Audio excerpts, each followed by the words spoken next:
जी बिल्कुल सही पढ़ा है आपने थंबनेल में। दुर्योधन का असली शत्रु उसका मामा शकुनी नहीं था, बल्कि कोई और ही था।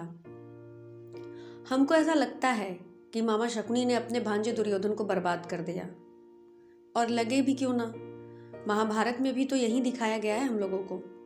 परंतु महाभारत में इस एक दृश्य को छिपा लिया गया था, क्योंकि उन्हें कर्ण को महान, उदार और बेचारा भी दिखाना था। और वो एक दृश्य ये है कि जब लाक्षागृह से पांडव सकुशल बाहर निकल गए थे और दुर्योधन को इसकी भनक लग गई थी, तब वो अपने परम मित्र कर्ण को लेकर उछलते हुए वहां भी पहुंच गया पांडवों को हानि पहुंचाने के लिए। पर मजे की बात ये हुई कि पांडवों से पहले दुर्योधन का पंगा गंधर्वों से हो गया, और जब दुर्योधन युद्ध में हार गया तो गंधर्व उसको अपने साथ बांध कर ले जा रहे थे। तब कर्ण महाराज वहां से 9 तो 11 हो गए। लेकिन जब ये बात अर्जुन को पता चली, तब वे अपने चचेरे भाई को छुड़ाने के लिए गंधर्वों से भी टकरा गए और दुर्योधन को छुड़ा लिया।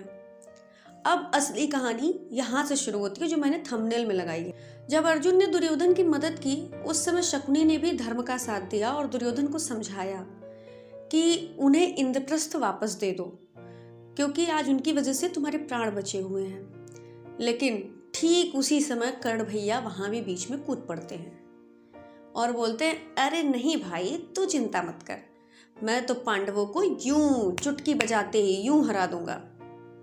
और बात सिर्फ यही नहीं है, जहां भी दुर्योधन को थोड़ा सा संभलने का अवसर मिलता है, समझने का अवसर मिलता है, ठीक उसी समय पर आकर के कर्ण उनको भड़का देते हैं, उनको उकसा देते हैं। दुर्योधन तो महाभारत का पूरा युद्ध ही कर्ण के ऊपर लड़ रहा था, उसको कर्ण के ऊपर इतना भरोसा था।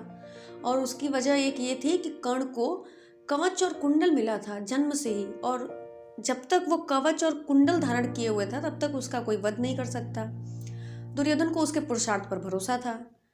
लेकिन कर्ण को तो अपना जो एक टैग था दानवीर कर्ण का, वो बचाना था।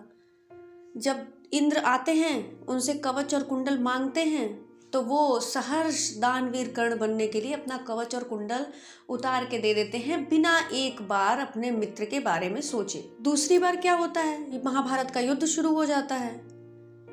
उस समय भी कर्ण सिर्फ और सिर्फ अपने बारे में सोच रहे हैं। वो शपथ ले लेते हैं कि जब तक भीष्म पितामह कौरवों के सेनापति बनेंगे तब तक मैं युद्ध में शामिल नहीं होऊंगा। जबकि उन्हें बकायदे युद्ध में शामिल होना चाहिए था, क्योंकि दुर्योधन तो तुम्हारे ऊपर युद्ध लड़ रहा था, कर्ण के ऊपर ही दुर्योधन युद्ध लड़ रहा था पूरा। लेकिन उस समय भी कर्ण को क्रेडिट सारा अपने ऊपर लेना था। बाई चांस अगर दुर्योधन जीत जाता तो कर्ण को यह बिल्कुल बर्दाश्त नहीं था कि सारा क्रेडिट भीष्म पितामह ले जाएं। इसीलिए भीष्म पितामह के सरसैया पे लेटने के बाद वो कौरवों का नेतृत्व करता है। वहीं दूसरी तरफ कृष्ण और विदुर हैं ऐसे जिनको हम सच्चा मित्र मान सकते हैं, क्योंकि इन लोगों ने अपने मित्र के मुंह पे मीठा मीठा वचन नहीं बोला, कई बार बहुत ही कड़वा वचन बोला, लेकिन मित्र के हित में बोला। और हमारे शास्त्रों में भी ऐसी बात कही गई है कि हितम मनुहारी च दुर्लभम वचन। ऐसा वचन, ऐसी बात जो हितकर भी हो और मन को भी प्रिय लगे, ये बहुत कठिन है। लेकिन कर्ण इसके ठीक विपरीत कर रहा था, क्योंकि कर्ण को वास्तविकता में दुर्योधन को नहीं जिताना था युद्ध में। कर्ण तो अपना हित साधना चाहता था, वो अर्जुन से अपना बदला लेना चाहता था, उसके साथ अपनी बचपन की दुश्मनी निकालना चाहता था, और इसके लिए उसको दुर्योधन से ज्यादा अच्छा साधन कोई नहीं लगा। इसीलिए कर्ण जैसा मित्र होने से अच्छा है कि अर्जुन जैसा शत्रु हो हमारा। तो कहानी यहीं ख़त्म होती है। इसी तरह की और रोचक जानकारी पाने के लिए जुड़ जाइए हमारे साथ, और प्लीज़ वीडियो को लाइक करना मत भूलिएगा, चैनल को सब्सक्राइब कर लीजिएगा।